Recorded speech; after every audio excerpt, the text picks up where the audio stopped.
बिस्मिल्लाहिर्रहमानिर्रहीम। अस्सलाम वालेकुम नाज़रीन, मैं हूं मोहम्मद साकिब भट्ट, आपका होस्ट, और आप देख रहे हैं कोहिनूर ज़र्रात टाइम। कोहिनूर ज़र्रात टाइम में हम लोग आपको मुख्तलिफ़ किस्म के अफसरान से मिलवाते हैं जो महकमा ज़राअत पंजाब में बहुत अच्छी परफॉर्मेंस के साथ काम कर रहे हैं। ऐसे अफसरान जो कि अपनी बड़ी मेहनत और अनथक मतलब कि अपनी सारी दयानतदारी के साथ काम कर रहे हैं, और वो अफसरान जो कि आपके लिए बल्कि काश्तकारों के लिए सबसे अच्छा काम कर रहे हैं। यानी कि काश्तकारों के लिए समझ लें कि एक फलाह बहबूद का काम है, क्योंकि महकमा ज़राअत पंजाब जो है ये जिस तरह काम कर रहा है, इसके जिस तरह रिसर्च इंस्टीट्यूट हैं, जिस तरह वो फील्ड्स में जाकर काम कर रहे हैं, जिस तरह वो खाद हो गई या पेस्टिसाइड हो गया या कोई भी चीज़ आप तक each and everything A to Z, जैसे आप क्रॉप लगाते हैं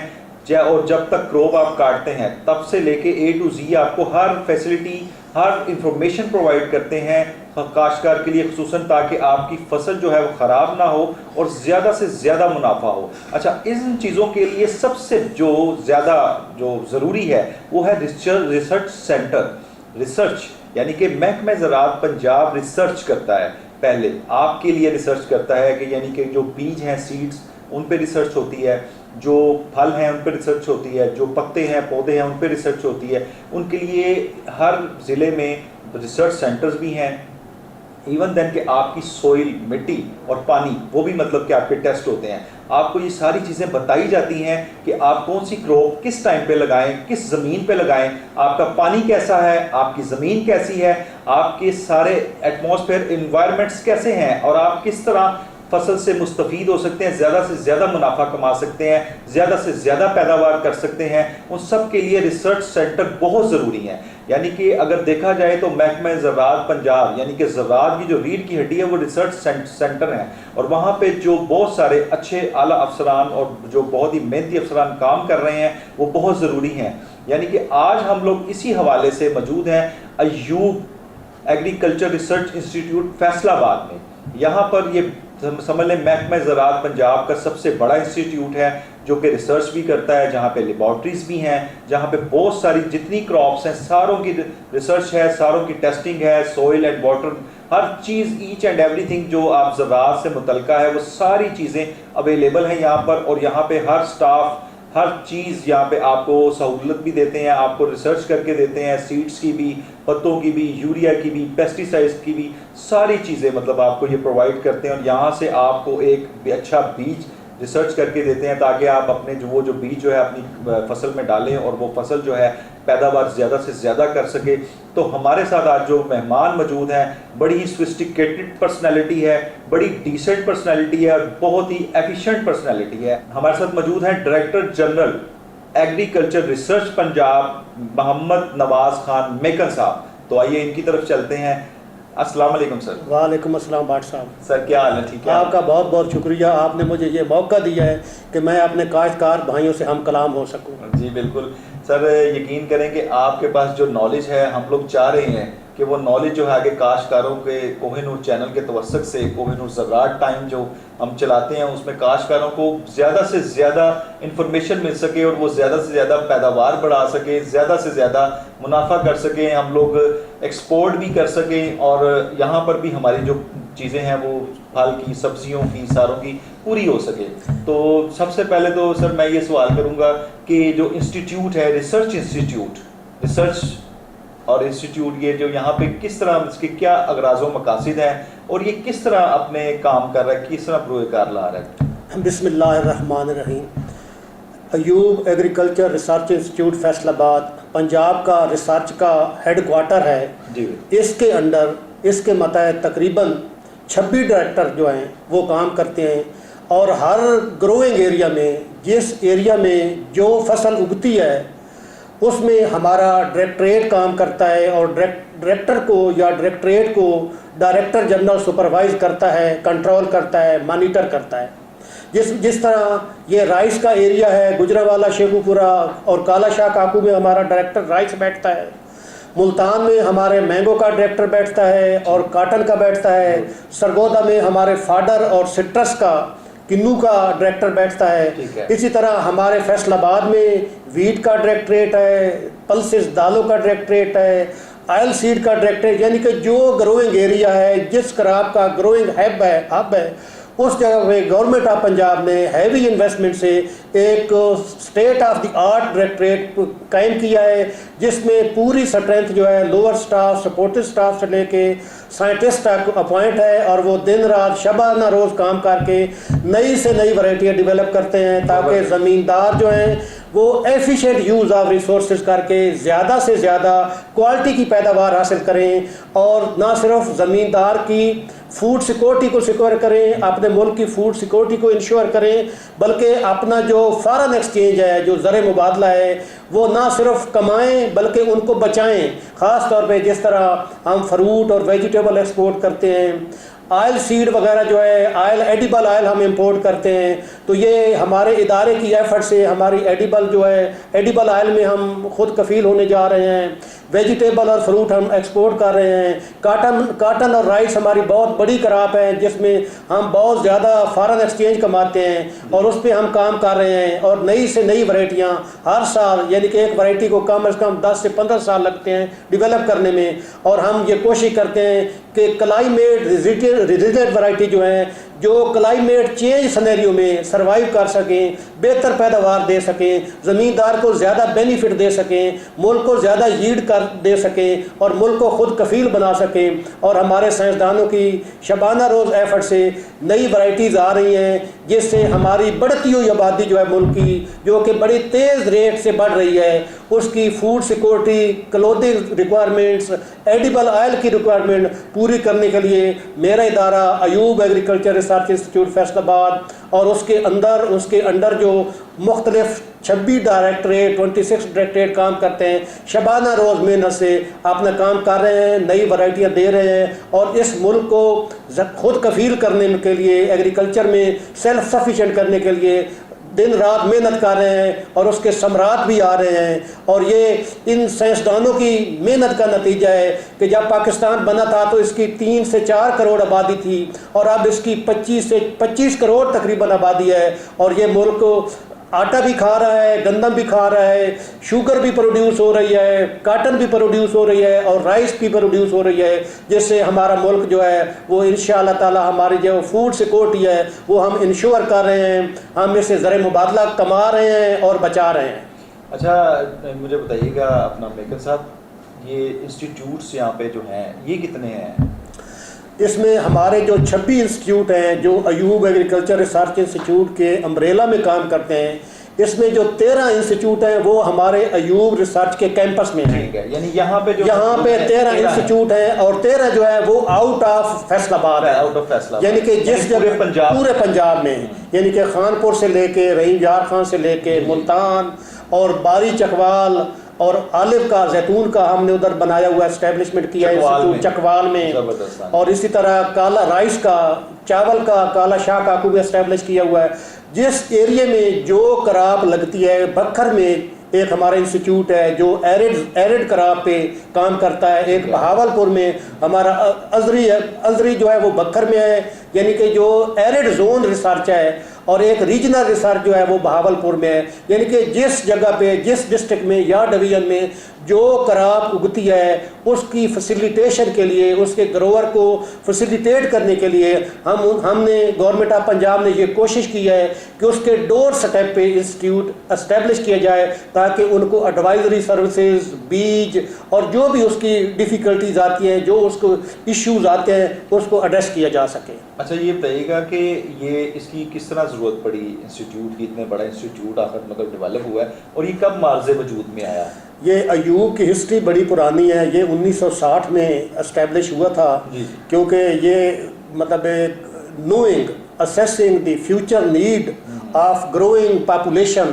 तो ये गवर्नमेंट ऑफ पंजाब ने 1960 में ये Ayub agriculture research institute establish किया था। और with the passage of time, वक्त के साथ साथ जहाँ भी कोई इशू आया है, जो प्रॉब्लम आया है, या जिस रीजन में कोई इशू क्रिएट हुआ है, प्रोड्यूस करने में कोई डिफ़िकल्टीज आई है, तो उस एरिया में गवर्नमेंट ने उस क्रॉप का, जो क्रॉप है, जो इंस्टीट्यूट है वो एस्टेब्लिश किया है, ताकि डोर स्टेप पे ज़मींदार को जो फैसिलिटेशन हो सके, और उसको जो उसके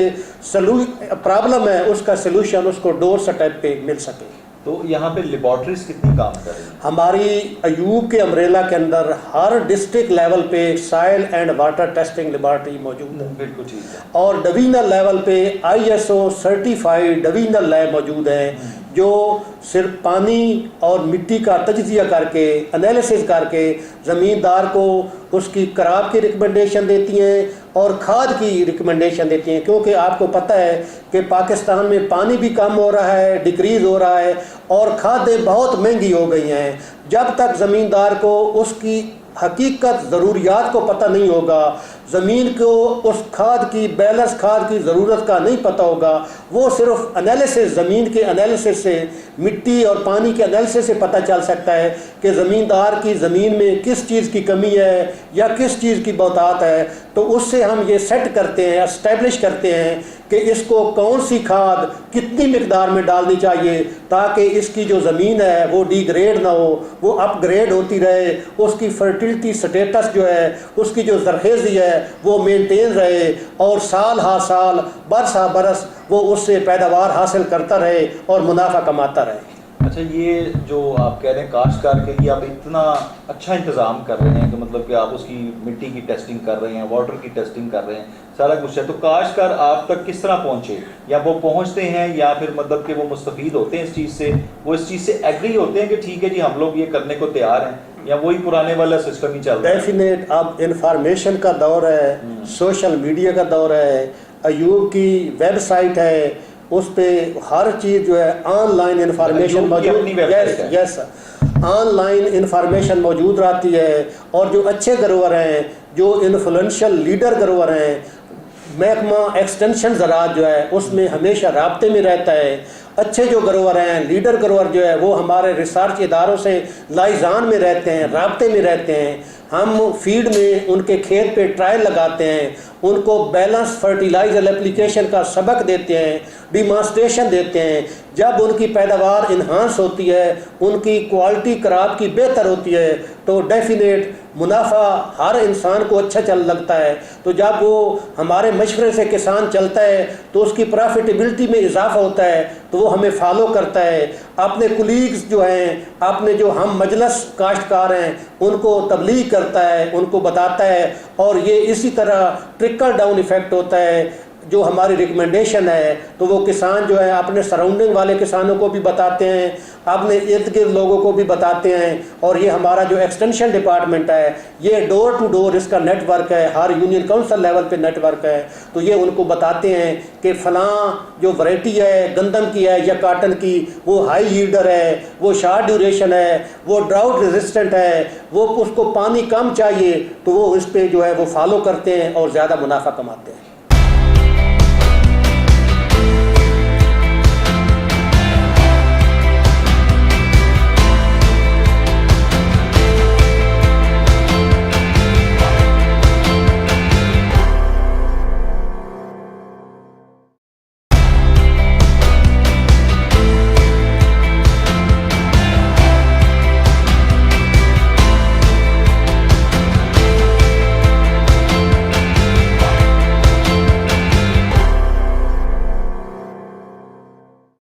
अच्छा मेघन साहब, ये एक सबसे इम्पॉर्टेंट बात है कि मतलब आप किस काश्तकार को सारा गाइड कर देते हैं, सारी चीज़ें कर देते हैं, उसके बावजूद भी अगर मतलब कि उसकी फसल की पैदावार ना हो तो इसमें क्या कसूर होता है? मतलब वो यूरिया के मतलब का नहीं डाल रहा होता, या पेस्टिसाइड मतलब ज़्यादा इस्तेमाल कर लेता है, या फिर वो लो क्वालिटी की करता है? उसके लिए कोई है चीज़ें कि वो आपसे टेस्ट करवा के या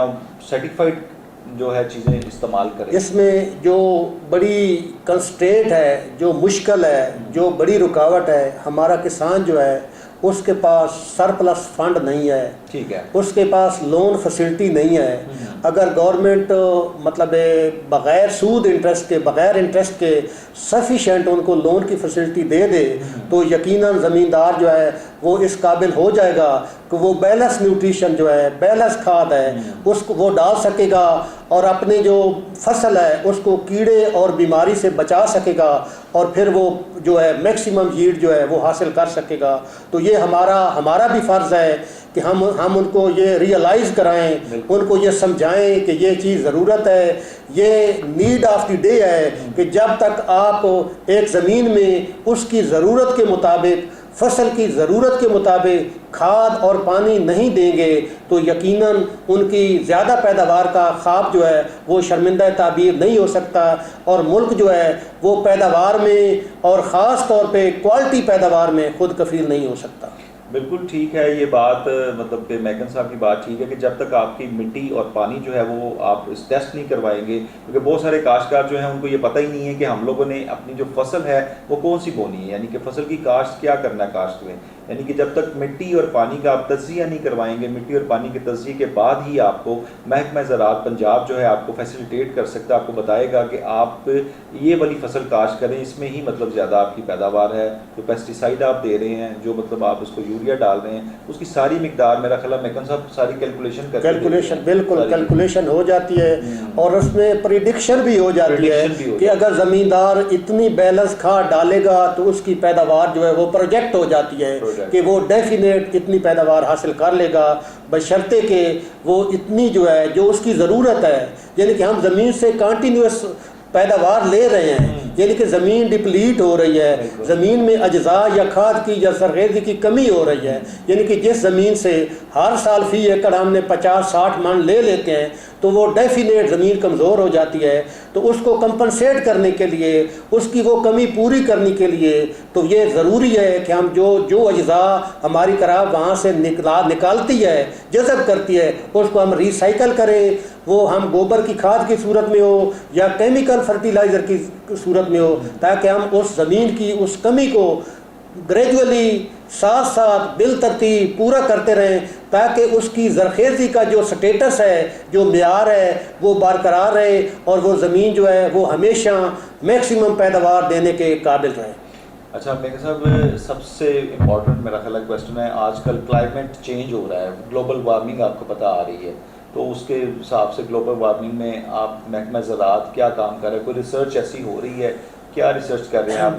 ये निपटने के लिए क्या इंतजाम? ये क्लाइमेट चेंज बहुत बड़ा चैलेंज है इसको जरा एग्रीकल्चर के लिए। टम्परेचर जो है वो हर आने वाले साल एवरेज टम्परेचर, जिसे हम औसत टम्परेचर कहते हैं, वो बढ़ रहा है।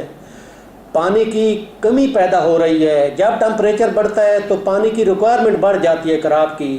पानी की कमी आ जाती है, और फिर जो डिस्ट्रीब्यूशन ऑफ रेन है, यानी कि जो बारिशें पहले एक मखसूस सीज़न में होती थी, लेकिन अब बारिशों का सीज़न जो है ना वो डिस्प्लेस हो गया है, वो डिस्टर्ब हो गया है, यानी कि सर्दियों में बारिशें होती हैं और बहुत ज़्यादा वाफिर मिकदार में होती हैं, और गर्मियों में बारिश जो होती हैं वो बहुत वाफिर मिकदार में होती हैं, और वो पानी पहले बार जो फसल है वो गर्मी से, हाई टम्परेचर से, पानी की कमी से सफ़र करती है, और जब वो ज़रूरत से ज़्यादा बारिश हो जाती है तो फिर ज़्यादा पानी जो है, जो फ्लो है, जो फ्लड है, वो हमारी फसलों को डैमेज करता है, जिस तरह इस साल हुआ है कि ज़रूरत से ज़्यादा, मतलब टारगेट से ज़्यादा, एस्टिमेशन से ज़्यादा बारिश हुई हैं, जिसमें पहले हमारी कराब जो है वो गर्मी से श्रिंक हुई है, हमारी गंदम की पैदावार हाई टम्परेचर की वजह से कम हुई है, और अब जो काटन की कराब है उस पे उसके सर से पानी गुजर गया है, फ्लड का पानी गुजर गया,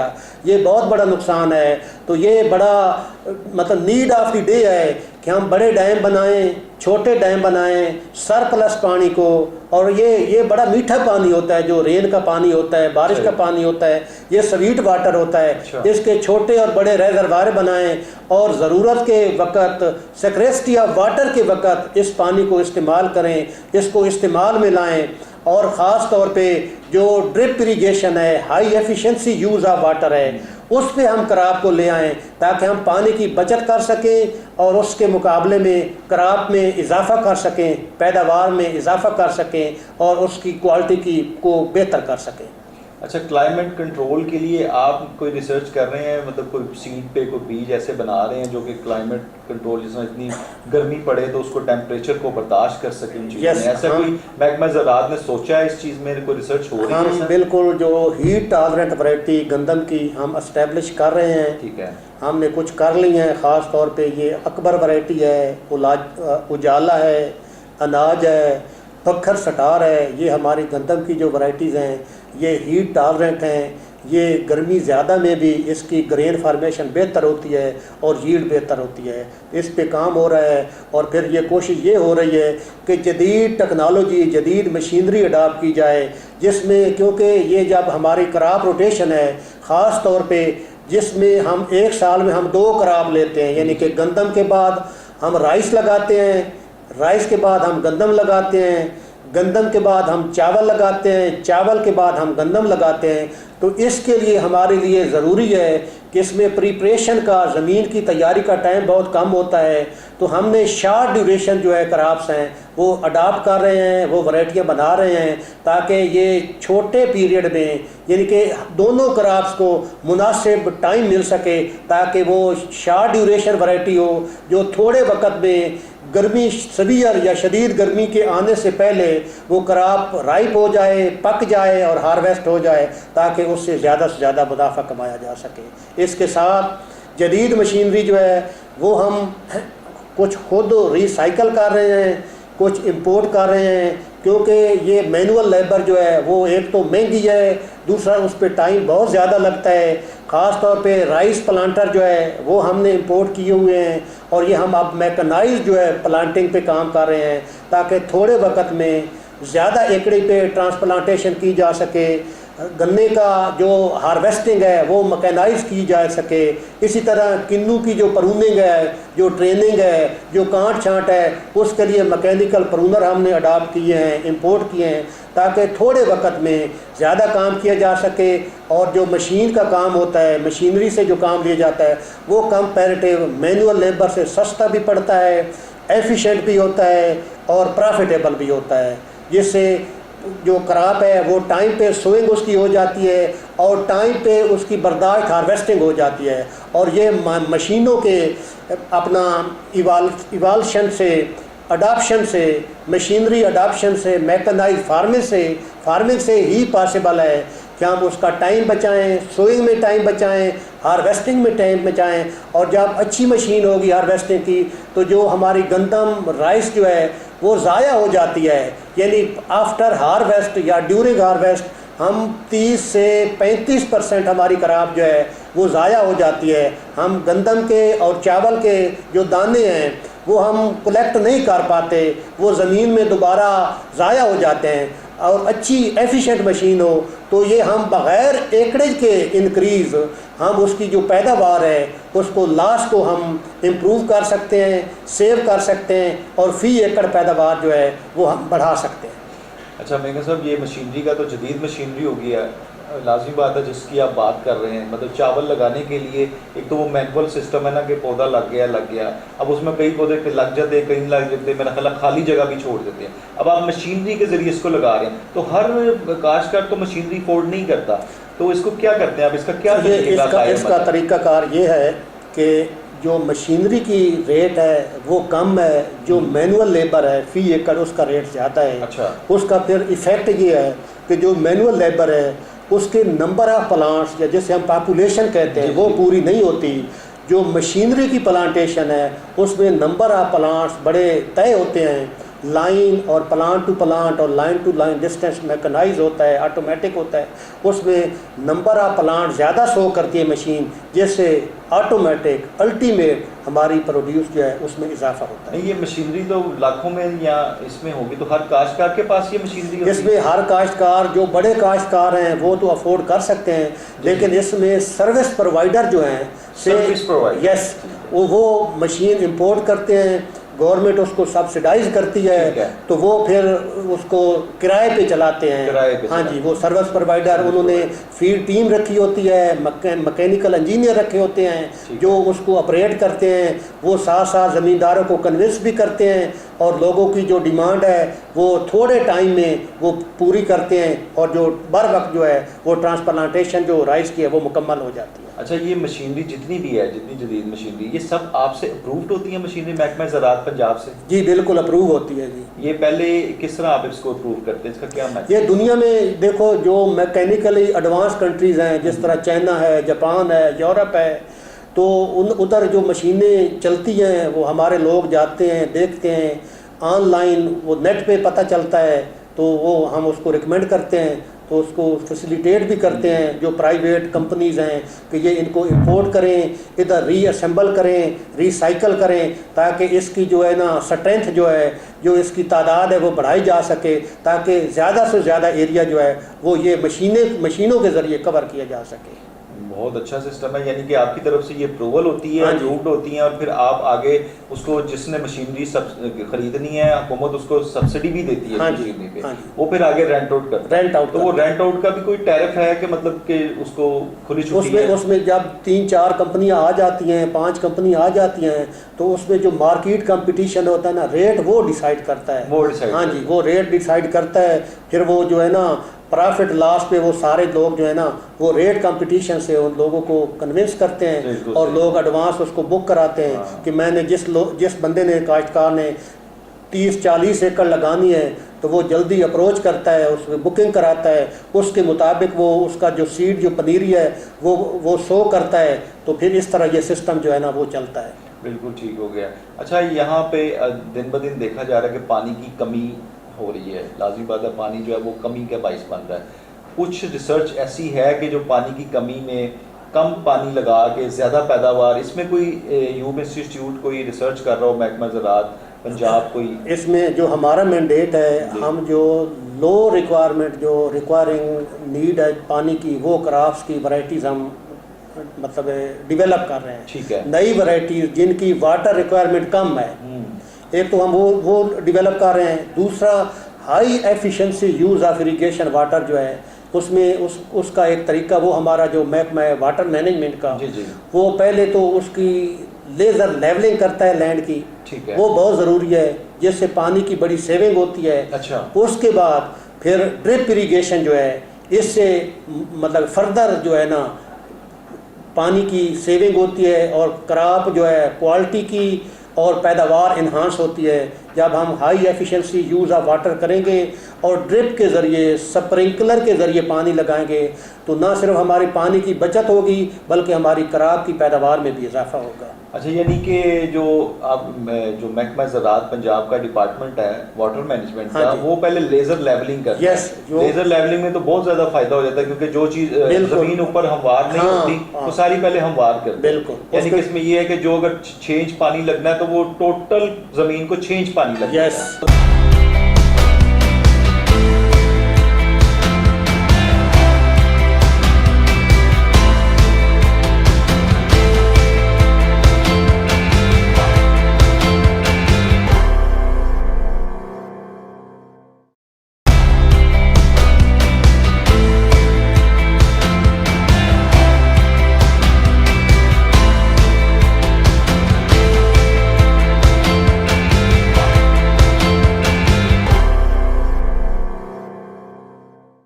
मतलब कि किसान जो है वो उसको इतनी फैसिलिटी है कि महकमा ज़राअत पंजाब का एक डिपार्टमेंट है वाटर मैनेजमेंट का, वो पहले लेज़र लेवलिंग करता है, यानी कि पूरी ज़मीन को हमवार करता है ताकि पानी जो है एक जैसा लगे, और उसके बाद फिर वो जो 5 इंच पानी लगना है, 6 इंच लगना है या 4 इंच लगना है, वो पूरी ज़मीन पे पानी एक जैसा लगता है। उसमें भी पानी की बहुत बचत हो जाती है, इसका मतलब है। ये गवर्नमेंट ऑफ पंजाब के अंडर जो वाटर मैनेजमेंट का महकमा है, उसने बड़ा काम किया है, और उसने इतने लैंड लेज़र लेवलर ज़मींदारों को सब्सिडाइज रेट पे दे दिए हैं। ज़बरदस्त। यानी कि जिस पे हर यूनिट पे तकरीबन 4 लाख के करीब जो है सब्सिडी दी है, और बड़ा ट्रांसपेरेंट तरीके से उनकी वो बैलेटिंग करके उनको दिए हैं। वो ना सिर्फ अपनी लैंड जो है वो लेवल करते हैं, सेव करते हैं, बल्कि वो तकरीबन सारे सर्विस प्रोवाइडर बन गए हैं, और उसमें रोज़गार भी जनरेट हुआ है, और फैसिलिटी भी जो है वो आम ग्रोवर के डोर स्टेप पे पहुंच गई है। और अब आम ग्रोवर जो है उसमें ये शऊर वाज़े हो गया है कि जब तक ज़मीन लेवल नहीं होगी, ज़ीरो लेवल नहीं होगा, तो वो मैक्सिमम पैदावार नहीं ले सकता और वो पानी नहीं बचा सकता। लेज़र लेवल ज़मीन का ये फ़ायदा है कि क्योंकि पानी अगर ज़्यादा लगेगा फिर भी ख़राब होगी, अगर नहीं लगेगा तो फिर भी ख़राब होगी। तो लेज़र लेवल का ये फ़ायदा है कि इसमें proper optimum level, optimum depth जो है इरिगेशन होती है वो होती है, जिससे पानी की बचत भी होती है, और जो मुनासिब मिकदार है पानी की वो खेत के हर पौधे तक पहुंच जाती है। और ये अल्हम्दुलिल्लाह हमारे डिपार्टमेंट की तामन से वाटर मैनेजमेंट की फैसिलिटेशन से ये जो है ये काफ़ी जो है लैंड लेज़र लेवलर जो है वो ज़मींदारों को डिस्ट्रीब्यूट कर दिए गए हैं सब्सिडाइज रेट पे, और ये अब मेरे ख्याल में हर गांव लेवल तक ये पहुंच गए हैं, और इसको किराए पे लेना या इसकी सर्विस जो है ना वो हासिल करना कोई मुश्किल काम नहीं रहा। हमारी कोशिश यही है कि दूसरी भी जो मशीनें हैं वो इसी तरह आम कर दी जाएं, हर यूनियन काउंसिल लेवल पे, देहात लेवल पे ये मशीनें पहुंच जाएं, ताकि ज़मींदार को डोर स्टेप पे सर्विस प्रोवाइडर जो है मशीन अच्छी हाई एफिशिएंसी वाली मैकेनाइज्ड मशीन दस्तयाब हो सके, जो उसकी सोइंग और उसकी हार्वेस्टिंग जो है वो बर वक्त हो सके। हाँ जी, यही बड़ी अच्छी बात है कि बड़ा जदीद दौर आ गया है कि जो मतलब कि बहुत सारे लोग मिल के करते थे और वो भी मेरा ख्याल है सही तरह कर नहीं सकते थे। जिस तरह चावल है उसकी मतलब कि जो भी पैदावार है वो बहुत ज़्यादा कर सकते हैं मशीन के साथ। तो इसका मतलब है कि मशीन के साथ जब आप इसकी काश्त करते हैं तो मशीन के साथ ही फिर सारा सिस्टम ही मशीन का हो गया, यानी कि लेबर जो है वो बिल्कुल बीच में से आउट हो गई है। और ये आपने जैसा बताया कि ये एक इनकम का ज़रिया भी बन गया फार्मर का, कि अगर किसी के पास है तो वो आगे सर्विस प्रोवाइडर भी बन जाता है। जैसा लेज़र लेवलिंग है और वो उसके चार्ज कर देता है पैसे, और वो लेज़र लेवलिंग भी हो जाती है। हमारी ये बैड लक है कि हमारे पास ना इतनी ज़्यादा स्किल्ड लेबर नहीं है। अच्छा, यानी कि जो माहिर जिसे लेबर कहते हैं ना, हर लेबर का हर कराब के लिए एक स्किल्ड लेबर चाहिए। ठीक है। तो उसकी जो कमी है वो हम मशीन से ही, मैकेनाइजेशन से ही पूरी कर सकते हैं, अदरवाइज जो मैनुअल लेबर है उससे पूरा करना ये बहुत मुश्किल काम है। अच्छा मेकम साहब, बात हो रही है रिसर्च की, तो फिर एक हमारे मुल्क में बहुत एक मसला आया हुआ 2-3 साल से, आप देखते होंगे स्मोक का बड़ा मसला है। तो स्मोक की वजह से बड़े मामला, मतलब फसल भी ख़राब होती है, फिर कुछ लोग आग लगा देते हैं फसलों को, उस वजह से भी ख़राबी होती है। तो उसके लिए ये जो इंस्टीट्यूट है या रिसर्च है, इस पे इसके लिए इस चीज़ पे किस चीज़ पे रिसर्च हो? इसमें स्मोक जो है ये जब एटमॉस्फेयर में टेम्परेचर कम होता है तो हम ये बर्निंग करते हैं, जो कराब के स्टबल हैं, जो बाकियात हैं, ठीक है, जिसमें चावल के ज़्यादा होते हैं, और जब चावल का हार्वेस्टिंग का टाइम होता है तो उधर तकरीबन दिसंबर होती है और टेम्परेचर जो है वो कम होता है। तो ये जो स्मोक है ये बड़ा इशू पैदा हो जाता है, ये फ़िज़ा में फैल जाती है, और इसको जो है ना सांस लेना ना सिर्फ इंसानों के लिए, जानवरों के लिए, माहौल के लिए ये बड़ी नुकसानदेह होती है। धुंध पड़ जाती है, सड़कें नज़र नहीं आती, एक्सीडेंट होते हैं। तो इसको बचाने के लिए इसको हमने एक जो है हार्वेस्टर के साथ आफ्टर हार्वेस्टिंग हमने एक शेवर जो है रोटावेटर इजाद किया है, डेवलप किया है, ताकि आग लगाने की बजाय वो जो स्टबल है राइस के या गन्ने के जो खोरी है, या जिसे हम पराली कहते हैं, छोई कहते हैं, उसको उसके साथ जो है वो कट किया जाए, रोटावेट किया जाए, और उसके ऊपर खाद का स्प्रे किया जाए, ताकि वो जो एक तो उसकी ज़मीन की ज़रख़ेज़ी उससे बढ़ जाएगी, क्योंकि ऑर्गेनिक मैटर जो है, नामियाती मादा ज़मीन का इंक्रीज़ हो जाएगा, बढ़ जाएगा। और ये जो स्टबल है, जो पराली है, ये जल्दी डिकम्पोज होके गल सड़ के जो नई आने वाली क्रॉप है उसको ये खाद प्रोवाइड करेगी, उसको ये न्यूट्रिशन प्रोवाइड करेगी। यानी कि इस अमल से हम जो है एक तो अपने क्लाइमेट को, अपने एनवायरनमेंट को, माहौल को पाक साफ रख सकेंगे, दूसरा हम अपनी ज़मीन की ज़रख़ेज़ी को बढ़ा सकेंगे, ज़रख़ेज़ी मेंटेन कर सकेंगे। और इसमें अब कई स्प्रे भी आ गए हैं, यानी कि यूरिया के स्प्रे से उसकी जल्दी डिकम्पोजिशन हो जाती है पानी लगाने से। और अब ये नई जदीद कुछ बैक्टीरिया आ रहे हैं जिसका स्प्रे करने से ये जो पराली है ये जल्दी डिकम्पोज हो जाती है। यानी कि आम तौर पे ये 40 से 50 दिन इसको डिकम्पोजिशन में लगते हैं, लेकिन यूरिया के स्प्रे से और उस सलूशन के स्प्रे से, केमिकल इन्हांसर की स्प्रे से ये 15 से 20 दिन में डिकम्पोज हो जाती है, और ये ज़मीन का और उसकी क्रॉप की जो है ना न्यूट्रिशन का हिस्सा बन जाती है। बहुत अच्छी बात है जी। ये तो मतलब कि जिद्दत की तरफ जा रहा है महकमा ज़राअत पंजाब, लेकिन इसके बावजूद फलों और सब्जियों में जो पैदावार में कमी का बाइस बन रही है वो बड़े मसाइल आ रहे हैं पैदावार में। उन मसाइल के लिए आपने कोई रिसर्च की है, उसके लिए क्या हो रही है? ये फलों में जो सिट्रस है, जी, किन्नू जो है, ये हमारे फलों में सबसे ज़्यादा एक्सपोर्ट होने वाला फल है। इससे तकरीबन हम 250 से 300 मिलियन US डॉलर सालाना ज़र मुबादला कमाते हैं। और इसका क्योंकि इसका हब जो है या जो सिट्रस रिसर्च इंस्टीट्यूट है वो सरगोदा में इस्टेब्लिश किया गया है, तो इसमें क्लाइमेट चेंज के साथ इसके ऊपर भी इफ़ेक्ट आता है, क्योंकि ये सिट्रस जो है ये स्वीट वाटर जो है इसके बगैर ये सर्वाइव नहीं कर सकता। और ये जो सरगोदा की ज़मीन है ये आपको पता है सलाइन ज़मीन है, क्योंकि साथ जो है ना उसमें अपना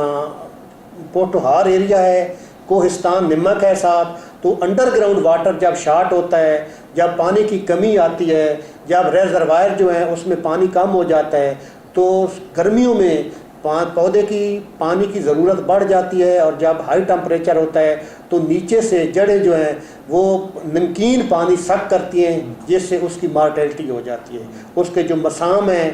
किन्नू पौधे के या सिट्रस के पौधे के वो चौक हो जाते, बंद हो जाते हैं। तो अल्हम्दुलिल्लाह इस पे हमने ये नई पॉकेट्स भी किन्नू की इस्टेब्लिश कर रहे हैं, लिया में, करोड़ में, ये अपना फतेहपुर में, ताकि हमारी जो है ना अल्टरनेटिव जो है ये एक्सपोर्ट का रिदम जो है ये बरकरार है। इसी तरह मैंगो का जो रिसर्च है वो हमारा मुल्तान में है। अल्हम्दुलिल्लाह मैंगो भी इस दफ़ा गर्मी से इफ़ेक्ट हुआ है, लेकिन क्योंकि ये ज़्यादा इसकी बर्दाश्त बहुत बेहतर है गर्मी की मैंगो की, तो इस दफ़ा काफ़ी जो है मैंगो के जो ग्रोअर हैं, जो एक्सपोर्टर हैं, उन्होंने अच्छे दाम कमाए हैं, मुल्क के लिए काफ़ी ज़र मुबादला कमाया है। इसके बाद हम जो वेजिटेबल है वो भी एक्सपोर्ट करते हैं, और इसमें हमारा जो ग्रीन टनल जो है,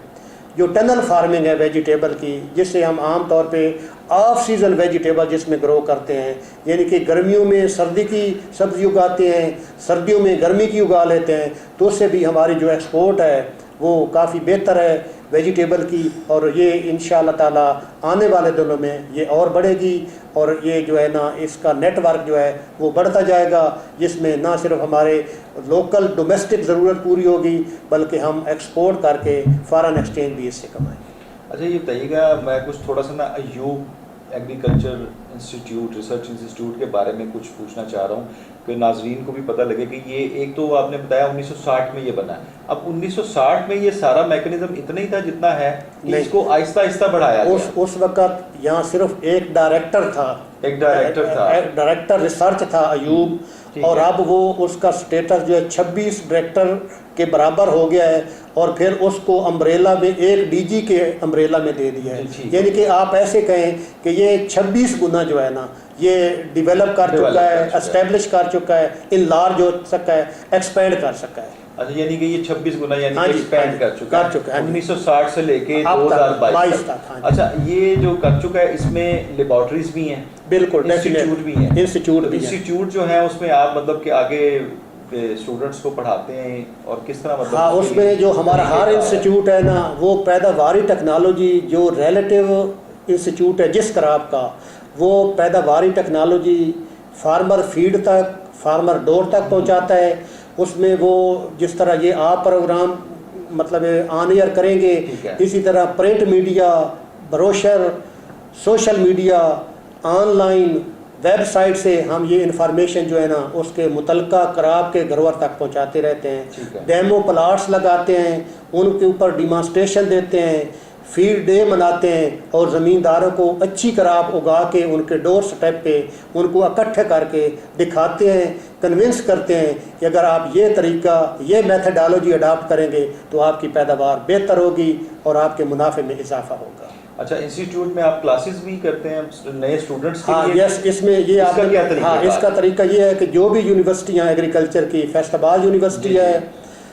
रावलपिंडी में एग्रीकल्चर की यूनिवर्सिटी है, मुल्तान में है, तो वो जो फाइनल सेमेस्टर के स्टूडेंट होते हैं तो वो इंटर्नशिप पे भेज देते हैं हमारे हर स्टेशन पे। तो उधर जो 10, 15, 20 स्टूडेंट जो हैं वो ट्रेनिंग लेते हैं ऑन फील्ड, ऑन फार्म, उस क्रॉप की टेक्नोलॉजी सीखते हैं, उसकी जो हर पेस्ट और डिजीज़ को आइडेंटिफाई करते हैं। तो ये हम उसको ट्रेनिंग देते हैं, बाकायदा सर्टिफिकेट इशू करते हैं, ताकि वो फ्यूचर में अपने कैरियर में, अपने मुस्तकबिल में वो अच्छा जो है वो किताबें पढ़ने के साथ वो प्रैक्टिकल जो फार्मर है वो बन सके, और प्रैक्टिकल कमांड उसकी बेहतर हो सके, ताकि उसको ऑन ग्राउंड फार्म पे हर इशू का, हर प्रॉब्लम का सलूशन उसको पता हो, उसको उसका सलूशन जो है उसके पास मौजूद हो। अच्छा उसके पास यानी कि हर स्टूडेंट जो आपके पास इंटर्नशिप करने आता है उसको प्रैक्टिकल भी करवाते हैं? जी बिल्कुल, laboratories में? डेफिनेट। उधर फार्म पे, इंस्टीट्यूट पे भेजने का मतलब ही ये होता है कि वहाँ वो प्रैक्टिकल सीख के आए कि एक्चुअल ग्राउंड पे क्या होता है, किस तरह कोई भी पैदावार जो है वो जो क्रॉप है वो किस तरह पैदा हो सकती है, उसकी टेक्नोलॉजी कैसे है, कब सोइंग करनी है, किस तरीके से सोइंग करनी है, उसको खाद कितनी डालनी है, उस पर पेस्ट और डिजीज़, कीड़े और बीमारियाँ किस वक्त आती हैं, उनको किस कीड़े मार दवाई से कंट्रोल करना है और को उसकी किस तरह हार्वेस्टिंग करनी है। ये सारे मराइल जो हैं वो सीख के आता है, वो लर्न करके आता है और अपडेट करके आ जाता है। अच्छा, माशाल्लाह, ये तो बड़ी ज़बरदस्त बात है कि मतलब स्टूडेंट्स के लिए भी इंस्टीट्यूट है और हाँ जी। रिसर्च। अच्छा, अब ये रिसर्च सेंटर में आपके जो लैब्स में मशीनें पड़ी हुई हैं, ये कितनी मॉडर्न है, कितनी जदीद हैं ये हमारे पास एटॉमिक अब्जॉर्प्शन फोटोमीटर है, HPLC है, PCR मशीन है, यानी कि ये लेटेस्ट मशीनें हैं। ये जब भी प्रोजेक्ट आता है नया तो हम कोशिश करते हैं कि जो ओल्ड वर्जन है मशीनों का वो अपडेट कर दिया जाए, जो लेटेस्ट टेक्नोलॉजी है उसको आगे लाया जाए और नई मशीनें तकरीबन अपडेट है हमारे पास। ख़ास तौर पे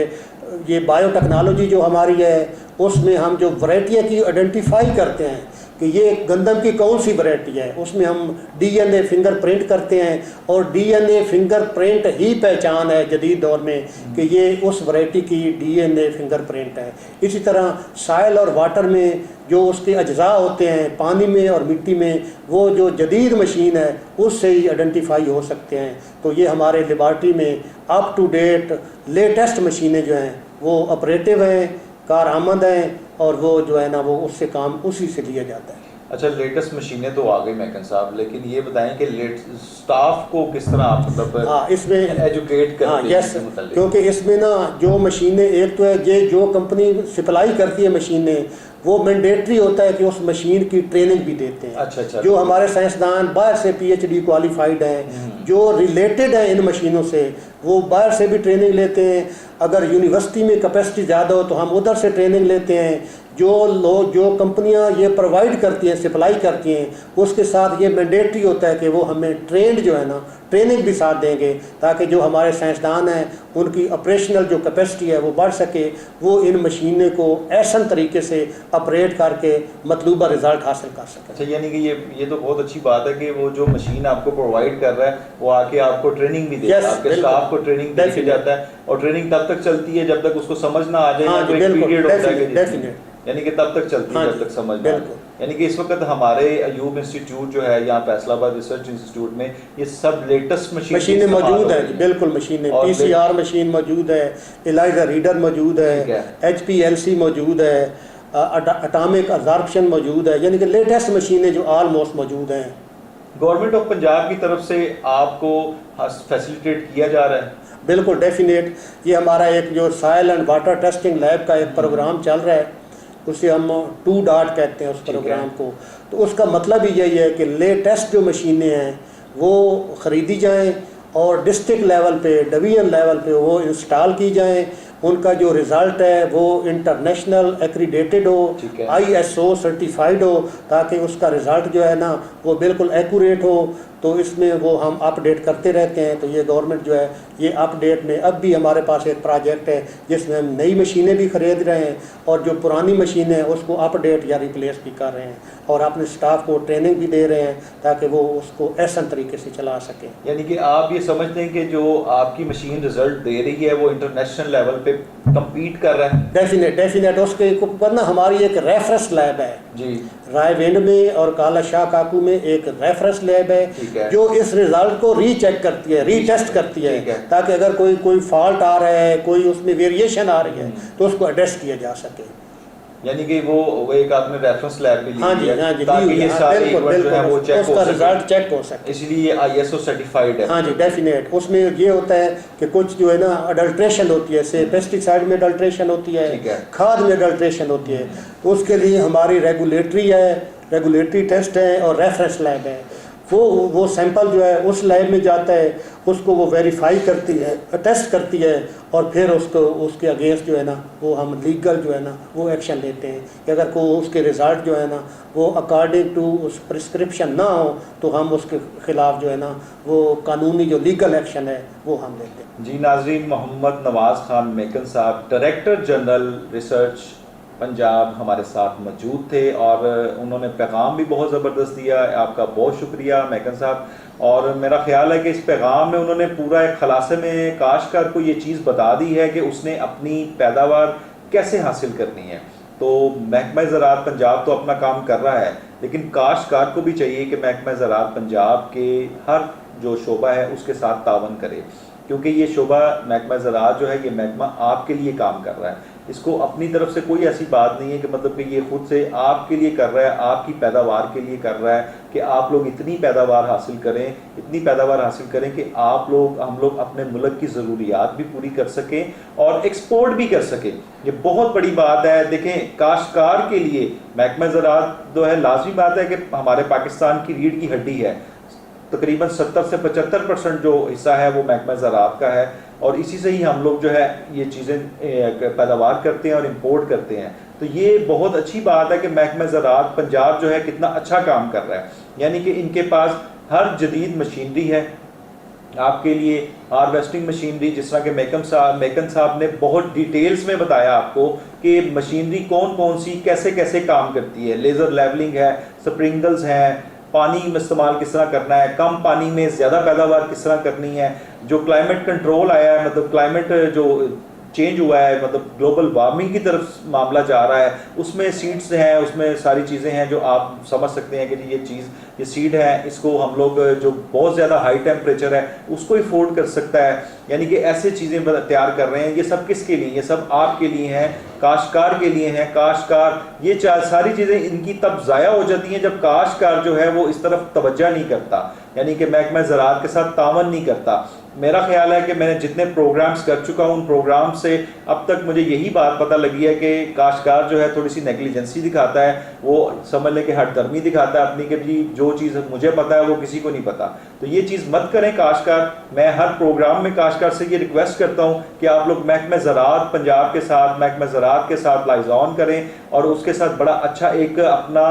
एक तलब रखें, यानी कि आपको कोई भी परेशानी है आप महकमा ज़राअत के पास आएँ। आप वहाँ पे हर चीज़ का हल है आपके पास। आपकी कोई फसल नहीं सही हो रही, आपको यूरिया कौन सा चाहिए, आपको पेस्टिसाइड कौन सी चाहिए, आपको आगे आपने अपनी ज़मीन में फसल कौन सी लगानी है, आपका पानी ठीक नहीं है, उस पानी के मुतालिक आपको सारी रहनुमाई होगी कि पानी कैसा लगाना है और ये पानी अगर नहीं है तो इसको किस तरह करना है। ये सारी चीज़ों का हल जो है महकमा ज़राअत पंजाब के पास है। और मेरी एक दफ़ा फिर रिक्वेस्ट है कि काश्तकार को चाहिए महकमा ज़राअत पंजाब के साथ तावन करे ताकि काश्त जो है